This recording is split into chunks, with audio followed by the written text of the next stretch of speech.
Sunday Dinner, Stories, Traditions, and Recipes. Story of a Sunday Supper in the 1940s. It was a crisp Sunday afternoon in 1946 when Margaret, a homemaker in a small town, began her preparations for the family's traditional Sunday supper. Every week, the anticipation of this meal filled the house as the scent of roast meats and freshly baked bread made its way through the rooms.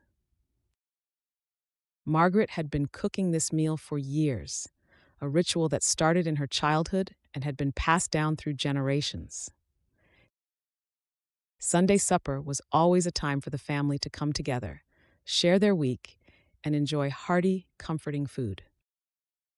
Margaret's husband, Henry, had spent the day in the fields working on the garden, while their two children, Emma and Peter, had helped with the chores around the house.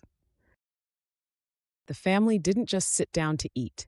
They gathered around the table, where the dishes had been carefully selected and arranged, and shared in the work and love that went into the meal. The menu for this Sunday dinner: roast chicken with herbs, mashed potatoes with gravy, homemade biscuits, green beans almondine, apple pie with whipped cream.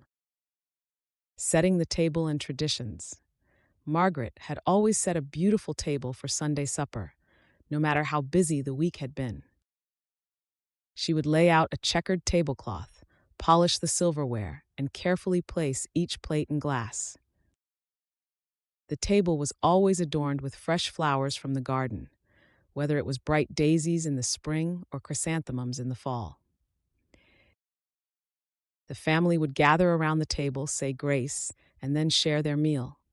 Sundays were a time to reconnect, to discuss the events of the week, and to take a moment of rest before the new work week began.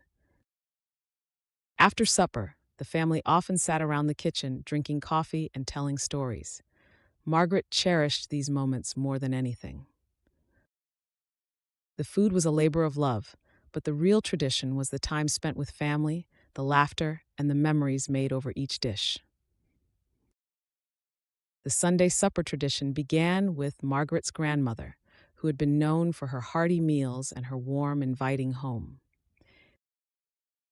Every Sunday, she would prepare a similar spread for her family, using ingredients from the garden and the animals they raised on their farm.